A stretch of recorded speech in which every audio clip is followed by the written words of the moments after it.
E aí, meu povo, tudo bem? Pessoal da segunda série, espero que vocês tenham assistido o primeiro vídeo sobre os artrópodes, que agora nós vamos falar do nosso segundo vídeo sobre os artrópodes, no qual a gente vai falar de um grupo que é muito interessante, que é o grupo que eu gosto muito, que é o grupo dos insetos. Ai, Renata, você é podre, você gosta de insetos? Adoro insetos, gente.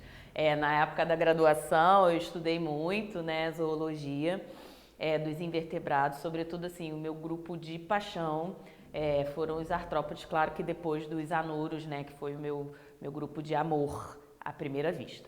Então vamos lá, quando a gente está falando agora sim dos artrópodes, a gente está falando de três grupos, que são os três grupos principais, são os três grupos de importância.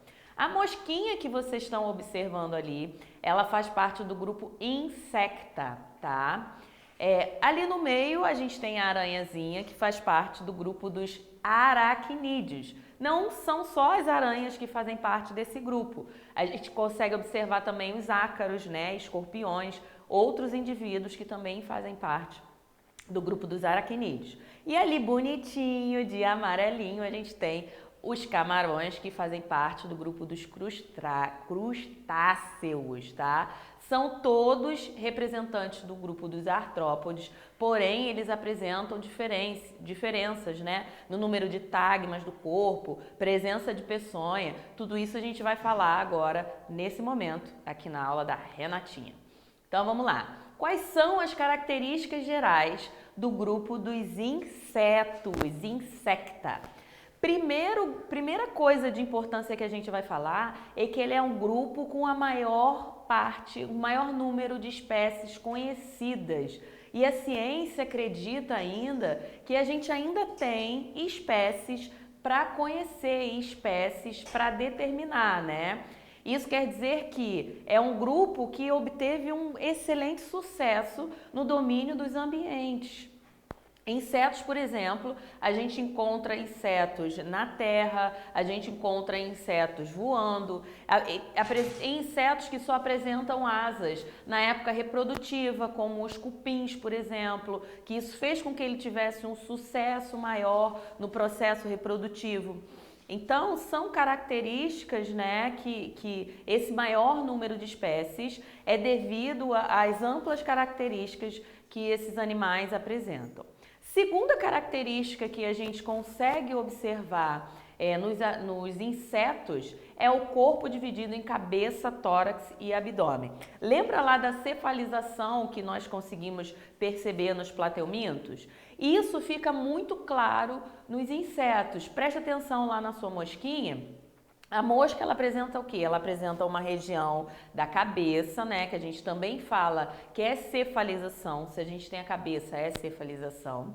Eles apresentam grandes olhos, que a gente chama de olhos compostos, né? Essa cabeça, ela apresenta estruturas sensoriais que vão ajudar o nosso animal na sua localização, na busca por alimento, encontro também de um habitat, de um local. A gente já tem esse animal com essa cabeça ali, que a gente já tem também uma presença de gânglios cerebrais na parte da cabeça, que ajuda também essas estruturas sensoriais, né, a distribuir essas informações por todo o corpo do nosso animal, que é ligado ao cordão nervoso.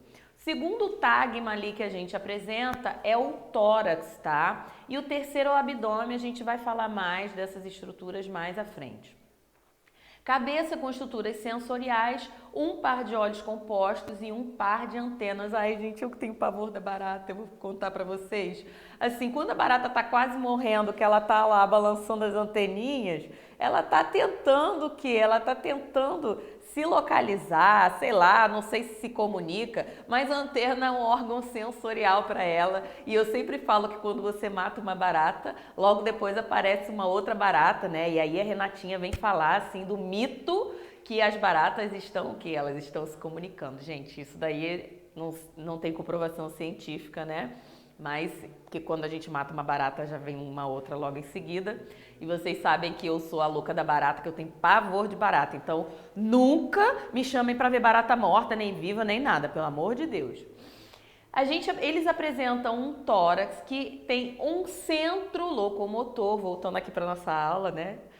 Eles apresentam um tórax que é um centro locomotor, que apresentam o quê? Apresentam onde saem as patas desses animais, tá? É também no tórax onde vão sair as asas dos animais que apresentam as asas. E o abdômen é uma estrutura que é principal desses animais, que guardam os órgãos vitais deles, né? Guarda coração, intestino, sistema genital, sistema excretor. Esse abdômen é que abriga esses órgãos vitais para os nossos animaizinhos bonitinhos, né? Então vamos falar inicialmente do sistema que a gente apresenta respiratório desses animais. E vocês estão acostumados, né, a ouvir sistema respiratório pulmonar. Porém, esses animais, eles não apresentam pulmões da forma como a gente observa. Lembra que nós observamos lá nos outros animais, nos plateumintos, por exemplo, que eles faziam a respiração cutânea, né, pela pele? Esses animais, eles não conseguem fazer respiração cutânea devido ao quê, gente? Fala, exoesqueleto. Fala que você aprendeu exoesqueleto, Renata. Isso. O exoesqueleto, ele atrapalha essa respiração. Então, o que o animal desenvolveu, né, para que ele possa respirar? Desenvolveu um sistema que a gente chama de respiração traqueal. Ao longo da carapaça, né, desse exoesqueleto desses animais, a gente encontra aberturas que são chamadas de espiráculos. Por meio desses espiráculos, o oxigênio vai entrar e o gás carbônico vai sair. É por meio disso que vai acontecer a respiração. E aí alguns apresentam sacos aéreos, né, uma que a gente chama de pulmões foliáceos. Então a gente apresenta toda essa adaptação para que esse animal pudesse respirar, distribuir o oxigênio para que ele pudesse retirar a energia, sem que usasse a pele, porque a pele está coberta pelo nosso exoesqueleto. Então, assim, essa respiração traqueal, a gente fala que no grupo dos artrópodes em geral, né, a gente encontra os 3 tipos de respiração básica que a gente aprende no ensino médio, que é a respiração traqueal, a respiração branquial, que os crustáceos vão apresentar, a traqueal quem apresenta são aracnídeos e insetos, e a respiração pulmonar também. Então, a gente consegue observar esses 3 tipos de respiração nesse grupo, que é um grupo que é muito diverso de tudo que a gente já conhecia. Esses animais, eles apresentam também um sistema excretor que é mais eficiente, né? Eles apresentam uma estrutura chamada de túbulos de Malpighi, que vão filtrar essa hemolimpa, que é como se fosse o sangue desses animais, e vão retirar as excretas. Vamos lembrar para você, meu amigo que não se lembra, que fezes não é excreta. Fezes é resíduo alimentar. No nosso caso, a gente não considera fezes excreção nem nos animais. Excreção é resíduo de trabalho metabólico. Então, o que a gente está chamando de excreta, no caso dos insetos, é o ácido úrico. Então, esse animal desenvolveu esse mecanismo, né, com esses túbulos de Malpighi, que vão pegar esse ácido úrico, vão lançar no intestino desses animais e ali eles vão ser eliminados junto com as fezes. Claro que a gente está falando de um tipo de excreta que não tem uma toxicidade muito grande, que não precisa estar dissolvido, né, em água, por exemplo, para diminuir a toxicidade. A gente está falando de um tipo de excreta que é o menos tóxico, né, que a gente tem. Como é que é a reprodução desses animais? Ai, gente, quem nunca viu uma mosquinha acasalando, né? Uma mosquinha lá, uma dentro da outra. Quem nunca viu, procura ver porque tem. O que acontece? Esses animais, eles apresentam sexos separados. Fecundação é interna. E aí que acontece uma diferença, uma coisa que de repente pode pegar você no Enem, se você não fosse a aluna da Renatinha. Já que você é aluno da Renatinha, você vai aprender o que pode cair na sua prova do Enem com relação à reprodução. Então, pensou na reprodução dos insetos, você precisa pensar lá na mosquinha acasalando. Mosquinha em cima de mosquinha, fazendo lá aquela boquinha assim, né? Com aquela, parece os bracinhos dela, mas são aquelas perninhas que ela fica ali, ui, negócio nojento. Mas eles apresentam 3 tipos de desenvolvimento. Ametábolo, que são os animais que não passam por uma metamorfose. Metábolos, que passam por processos de estágios diferentes. Vamos aprender um pouquinho sobre cada um deles na nossa imagem?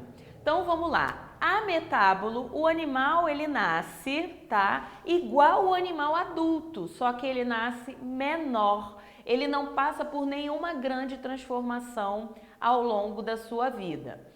Hemimetábolo, esse animal ele apresenta um estágio de ninfa no meio. Esse estágio de ninfa é um indivíduo que tem algumas características diferentes do animal adulto. Ele vai se desenvolver ainda, tá? Como um animal adulto. E holometábolo, ele apresenta uma fase larval, uma fase de pupa e uma fase de indivíduo adulto. Essas 3 fases, elas são diferentes. A gente observa o indivíduo diferente nas 3 fases. Eles não são iguais, né? Durante essa fase da vida deles. Bom, gente, por hoje foi só. A gente vai continuar ainda, nossa próxima aula a gente vai falar sobre os crustáceos e os aracnídeos. Então eu quero deixar um grande beijo para vocês, até a próxima.